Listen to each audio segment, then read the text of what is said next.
I love that expression. No one's going to outwork me. That's a wrestler's expression, isn't it? Huh? That's a good wrestler's expression. Yes, please. Mr. President, will the Secretary's replacement in the Senate support the SAVE Act and the use of the talking filibuster to get it through? Well, it's not the SAVE Act. It's not called this. It's called the Save America Act. There's a big difference because the SAVE Act, nobody knows what that means. Save America means Save America. And I can't speak for him, but I would imagine that Markwayne, I didn't even ask him the question because who wouldn't support it? Voter ID with a picture. You want citizenship, proof of citizenship. Ideally, you want to end mail-in ballots because there's tremendous corruption. Then we added a couple of things, Markwayne, like I don't think being a great athlete and having a family of great athletes, they have produced great athletes in this family, all-American wrestlers. They especially like wrestling, by the way. And what about baseball? Do you play baseball? Anything? They like wrestling. But I don't think that you would say that his family, and I don't know this for a fact, and I shouldn't say it because I could get myself. Does anybody in your family want men to play in women's sports? I don't think so, Jim, right? I don't think so. I don't think. How would they do? Would they do good wrestling you? They would be in trouble? He said, yes, they'd be in big trouble. It's so crazy. So that would be one. And then we have a few others that we call them the best of Trump. But if you look at transgender mutilization of children, we don't want that. It's the mutilization of children. We don't want that. So generally speaking, I think I can answer that Markwayne would be very much in favor of what I'm in favor of. Would you say that's right, Mark? I can't think of too many things. He might be worse. He might be worse than me. That's my look at his wife is saying. That's right. But so yeah, he's going to be great. Yeah. Do you believe the Secretary will run DHS any differently than Kristi Noem did? What do you hope to see as his priorities? Well, we had a good run. Look, we created the strongest border with the help of that man right there. Tom is so incredible. And he's going to be a big influence here, too. There's nobody more professional, nobody better. There's nobody better as a human being. You know, he looks tough, but he's got a good heart. But not too good. Don't make it too good. But, you know, we had Tom. We have the safest border we've ever had. We have a lot of assets, but a lot of things we can do, and we're going to do. We have to get criminals out of our country that were allowed in by Biden. Yeah, please. Mr. President, do you support what appears to be a merging agreement coming out of the Senate to reopen DHS? Well, I'm going to look at it, and we're going to take a good hard look at it. I want to support Republicans, and, you know, sometimes it's awfully hard to get votes when you have Democrats that don't want to have voter ID. They don't want to have proof of citizenship. They don't want to do anything about men playing in women's sports. That's one of the items we put on, you know. And I did that just because it's so popular. You know, they say that's at least an 80-20 issue. No, it's about a 99-1. I don't think it's – what do you think, Pete? Do you think it's 80-20? Who's closer, 80-20 or 99-1? Almost 100. Yeah, I think 100 is really the – so, you know, so I support that, and I support common sense.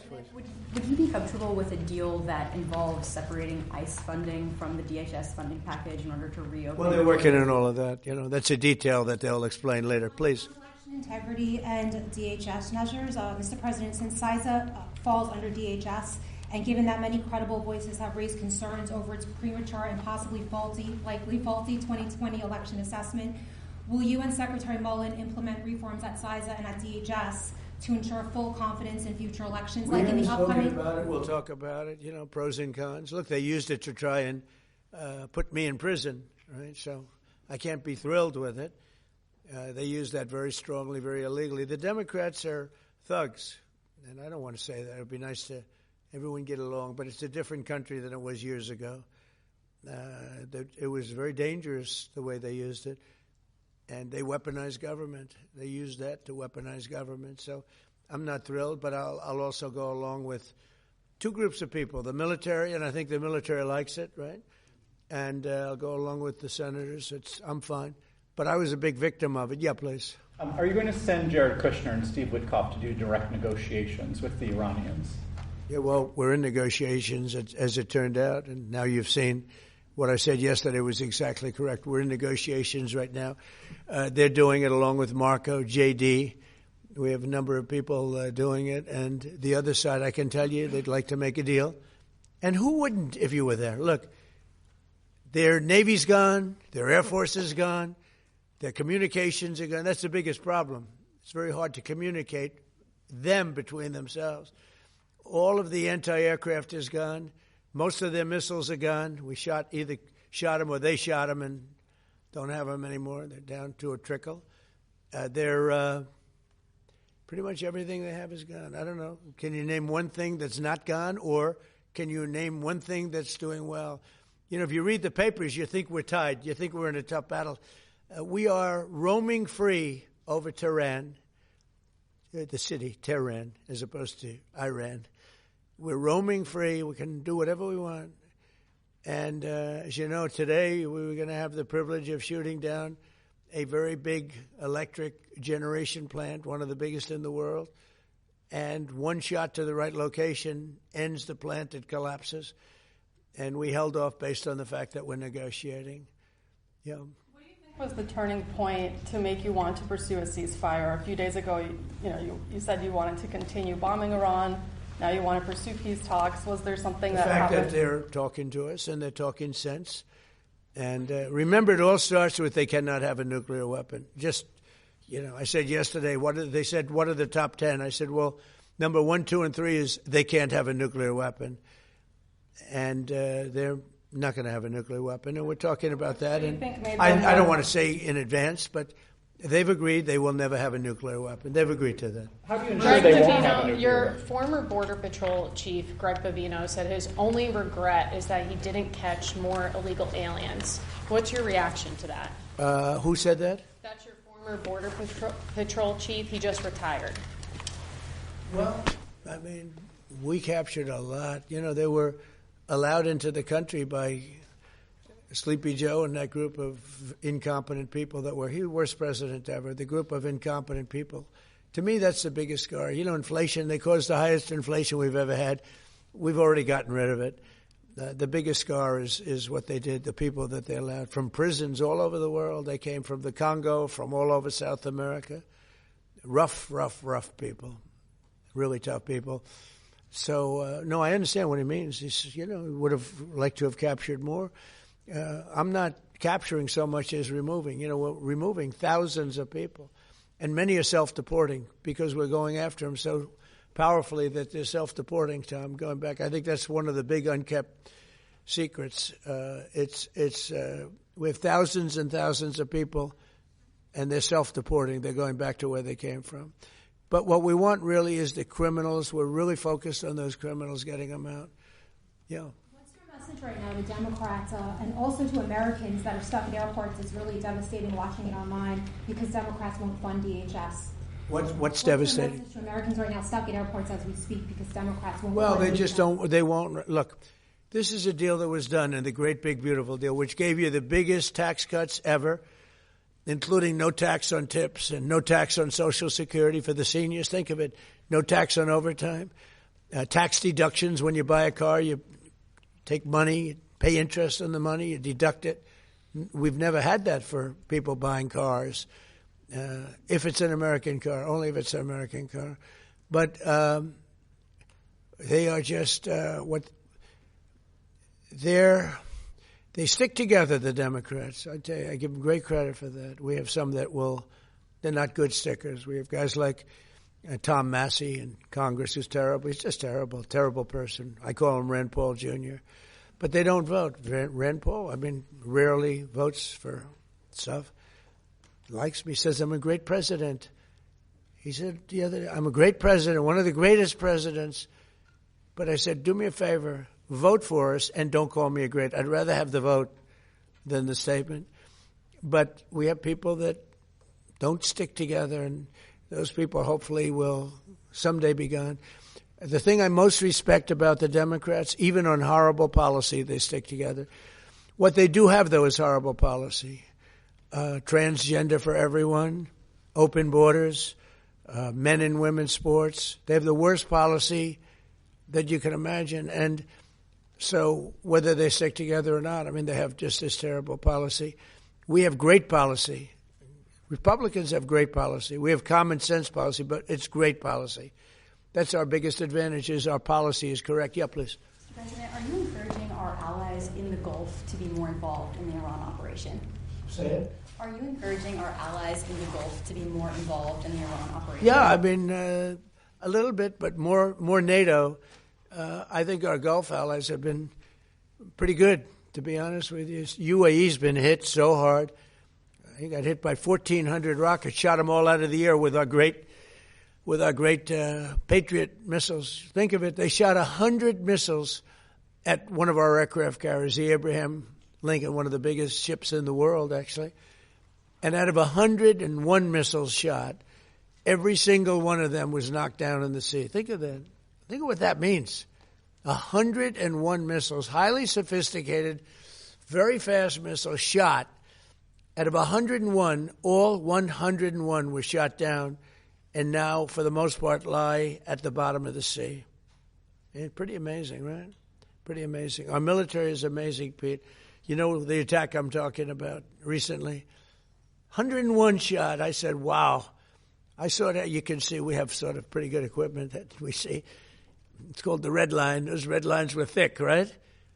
I said, that's a lot. And then we saw them one by one just get shot.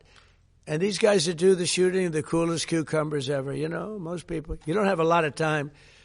When a missile's going at 2,500 miles an hour, I don't care how far away it is, you don't have a lot of time. But I watched them sit down and think. Great students, MITs, a lot of MITs, a lot of guys like this. They're not as much into the muscle as they are this one right here. And amazing to watch them perform under great pressure, because they have a matter of seconds to do it. If they don't do it properly, it's a big problem, you know, because these were powerful. These were very powerful missiles coming. And so a lot of people choke. They don't choke. These guys don't choke. They're the best in the world. We have the best in the world, yeah. Mr. President, what would be your message today to the TSA agents who have been staying home in recent days amid this impasse? Well, some of them are needing money, you know, because the Democrats cut off their money. I blame the Democrats more than anything else. But some of them, you know, they didn't get paid because they're not funded by the Democrats. This is a Democrat problem. In fact, I actually said to the Senate, why would you say this is a Democrat problem? I think the polls are showing it's a Democrat problem. And they'll do anything actually to hurt our country so they can try and win the midterms. And if we ever went back to our old policies, we wouldn't have a country left. If they get a deal, Republicans and Democrats in the Senate, to fund all but enforcement operations of ICE, to get those TSA agents repaid and to open up the rest of the department, would you sign that? Well, I don't want to comment until I see the deal. But as you know, they're negotiating a deal. I guess they're getting fairly close. But I think any deal they make, I'm pretty much not happy with it. These guys came in, they wouldn't pay people. You know, they had a deal to pay. They had to break their deal. The Democrats broke the deal that we had. It was all done. Everything was fine. And then they just said, well, we're not going to pay anymore. And they hurt our country. And at a very difficult time because, you know, we are at, as they would say, a war. They call it a war. I call it a military operation, a very successful one, like nobody's ever seen before. Hey, Venezuela was equally as successful. That was a great thing. No, the Democrats had a deal. It was a done deal. And then they said, well, we're not going to pay. And so a lot of people suffered over that and put our country in danger. You have another question? You haven't been here in a while. Well, on Iran, can you give us any more sense of who exactly in Iran it is, either Witkoff and Kushner and others you're speaking with? Yeah, we had, I hate to say this in front of these young people. They're not children. I spoke to most of them. They sound like adults to me, even though they are sort of children, right? They'll always be your children. But I hate to say it, but we killed all their leadership. And then they met to choose new leaders, and we killed all of them. And now we have a new group, and we can easily do that, but let's see how they turn out. We have really regime change. You know, this is a change in the regime because the leaders are all very different than the ones that we started off with that created all those problems. So this was, I think we can say, Jason, this is regime change, right? What makes you trust them? I don't trust anybody. I don't trust you. I mean, that's only because I know you. But if I didn't know you, I'd probably have more trust. But I don't trust anyone. Why do you say that? Why do you say what makes you trust? Do you think I trust them? I don't trust them. Then why bother talking to them? Because they're going to make a deal. They're going to make a deal. They did something yesterday that was amazing, actually. They gave us a present, and the present arrived today. And it was a very big present worth a tremendous amount of money. And I'm not going to tell you what that present is, but it was a very significant prize. And they gave it to us, and they said they were going to give it. So that meant one thing to me: we're dealing with the right people. Is that nuclear related? No, it wasn't nuclear related. It was oil and gas related, and it was a very nice thing they did. But what it showed me is that we're dealing with the right people. Because, you don't know, because the leadership was killed, all gone. Khomeini, all gone, as the expression goes, the past supreme leader. And then the new supreme leader was racked up, at a minimum racked up pretty good, and everyone else was gone. And then many of the people in the third tier are gone, but we're dealing with a group of people that I think turn out, and the present, the gift they made to us was very significant, and they said they were going to do it, and it happened, and they're the only ones that could have done it. Jennifer? Was it related to the Strait of Hormuz and the flow of... Yeah, it was related to the flow and to the strait, yeah, it was. Are you negotiating on who's going to control the strait from now on? No, we'll have control of anything we want. Look, if we can end this without more lives being down, without knocking out $10 billion electric plants that are brand new and the apple of their eye, I'd like to be able to do that, But they can't have certain things. I mean, you know the things. I don't have to go over the list, but again, it starts with no nuclear weapons, and they've agreed to that. There won't be any nuclear weapons. They're not going to have, and they're not going to have enrichment, any of those things. But look, I hate to say that we're in a very good bargaining position, and I hate to say that they're defenseless because, until that last missile is fired, they have little power. But we are in about the best bargaining position. We're way ahead of schedule. And again, they have no Navy and they have no Air Force and they have no missile protection, and most of their missiles are gone. Most of their launches we've killed. We've killed about 82% of their launches. So even if they had a missile, they can't launch it. We've been very fast. We have the greatest military in the world. Nobody even comes close. We have the best military equipment in the world. Go ahead. On Saudi Arabia, there's been some reporting that you've been talking to the Crown Prince. Have you been focused on normalization between Saudi Arabia and Israel? Well, no, we have a great relationship with Saudi Arabia. What do you hear with Saudi Arabia? Just hearing that you've been talking and that he has been encouraging you to do certain things related to Iran. Can you share? Well, he's a warrior. He does, yeah. He's a warrior. He's fighting with us, by the way. Saudi Arabia has been excellent, and UAE, excellent. And I will tell you, Qatar, incredible. Qatar took a hit, a pretty bad hit. Qatar is very close. They're essentially, you can walk right over the border. Qatar took a hit. They've been great. They've been very strong. Kuwait, they had a little mishap. They shot down 3 planes with our missiles. They happen to be our planes. But the pilots made it. Can you imagine the pilots making it? The pilots saw what was coming. And they said, those are patriots. We're not going to escape patriots. And they got out of there pretty quick, Pete, right? Pretty amazing that they got out. The 3 pilots lived. They're fine. In fact, they're flying today. Was the Kuwaitis that accidentally fired the missile? Yeah, the Kuwaitis made a mistake. They fired. They thought they were firing at the enemy. It was, as the expression goes, friendly fire. But the pilots are great. They're flying today. Pretty amazing, right, when you think of it. Yeah. President Trump, on a human level, how hopeful are you that this peace deal will work out? Like as a human, on what? On a human level, not as the President of the United States.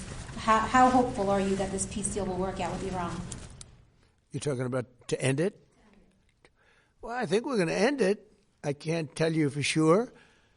I don't like to say this. We've won this. This war has been won. The only one that likes to keep it going is the fake news. I mean, the New York Times, you read the New York Times, it's like We're not winning a war where they have no Navy and they have no Air Force and they have no nothing. And we literally have planes flying over Tehran and other parts of their country. They can't do a thing about it. For instance, if I want to take down that power plant, that very big, powerful power plant, they can't do a thing about it. It's like, take me. That's all they can do. And yet, if you read the New York Times or if you watch ABC fake news or NBC fake news, you'd say it's a close battle. It's not a close battle. They're totally defeated. You know, we killed their Navy in, would you say 3 days, Pete? Gone. In fact, I was a little upset with Pete. I said, why didn't you save the ships? We could have used them, right? He said it's more fun shooting them down. But the Navy was wiped out in a very rapid order. Pretty impressive for you guys, you champion wrestlers, right? When you hear this stuff. But you don't, if you read the news, you don't hear this. You know, you read like, oh, they're doing wonderfully. They're doing terribly. They're wiped out militarily. They are dead. Yeah. On Ukraine, is there a new sense of a timeline? Do you want to get something done before the midterms? Well, we'd like to see President Putin and President Zelensky sit down and make a deal. I think they're getting close, but I've been saying that for a while. I've settled 8 wars. All of them should have been more difficult than this one. This should have been the easiest one. But these are two people that truly hate each other. You'll find out that hatred is not good for making deals. These are people that they don't like each other very much. Yeah. I know you said there's a bunch of people from the administration who are negotiating with Iran. There's been reports that the vice president is leading those negotiations. Is that true? Well, he's involved in them. JD is involved, and Marco's involved, and Jared Kushner's involved, very smart guy, and Steve Witkoff, smart guy, is involved.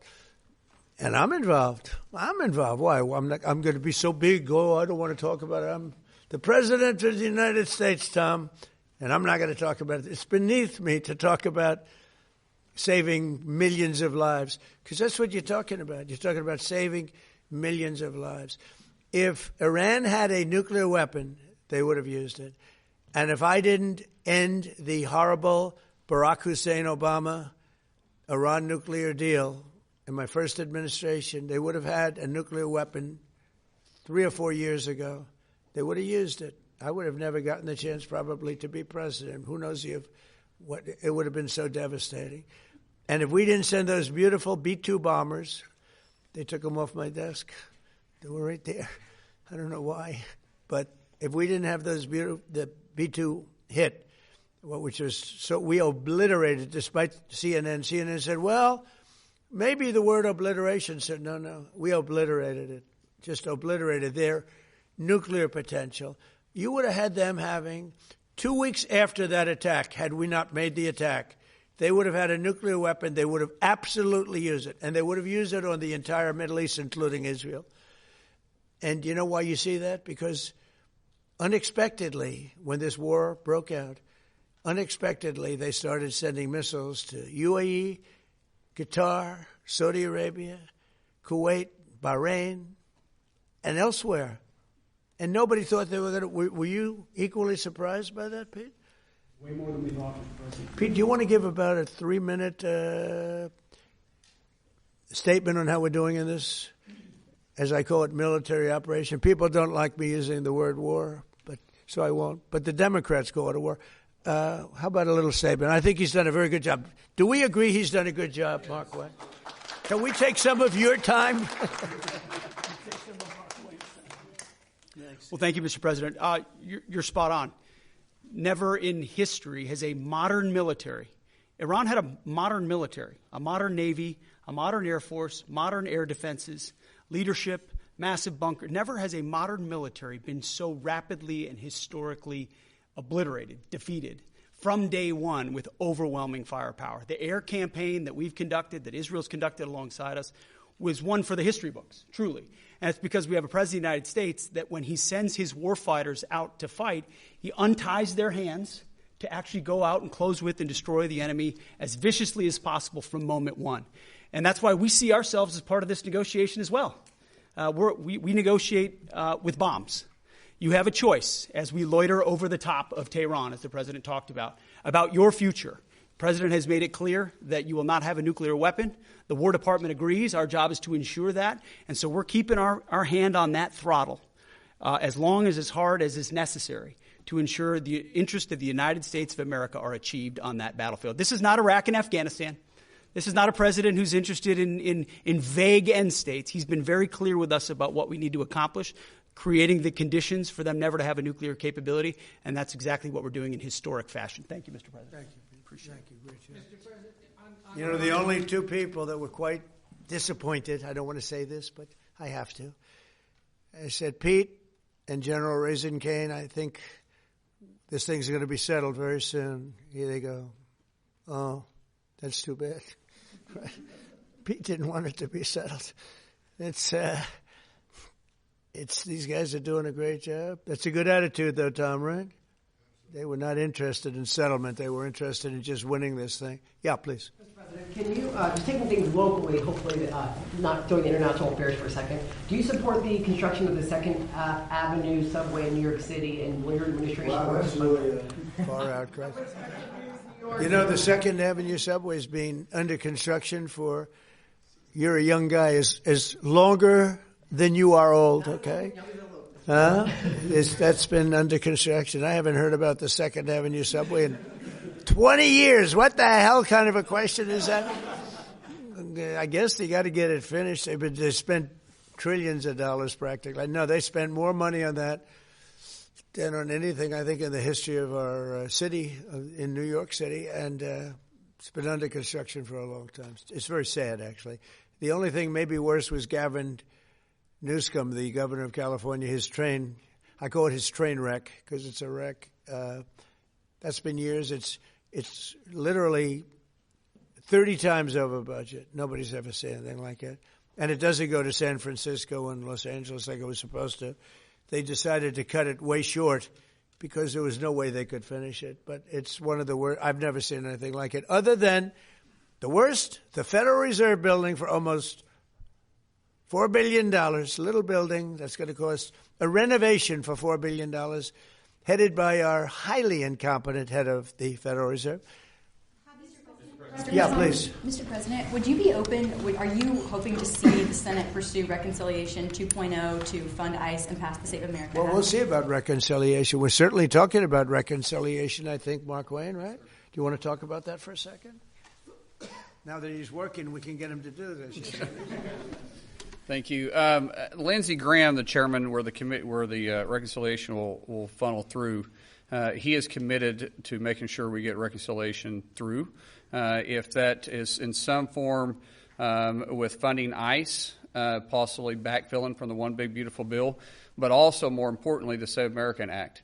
There's a framework that we can do through reconciliation, paying for it, put some of the policies that cost money in, because there's nothing more important than the Save America Act. I mean, that's what the American people want. There's 80% of the population say they want only Americans voting, citizens that are registered to vote, citizens that have done it the right way.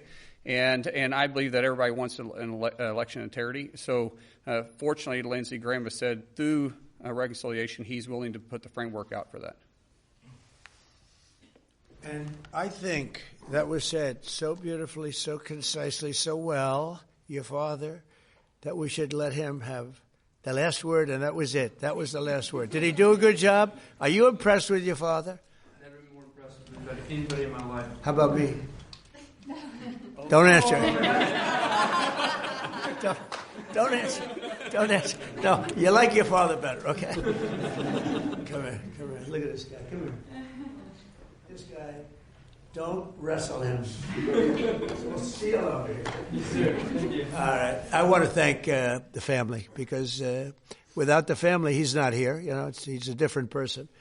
And that goes especially for Mom, who looks like she's about 22 years old. I don't know. I see these kids, but she looks very young.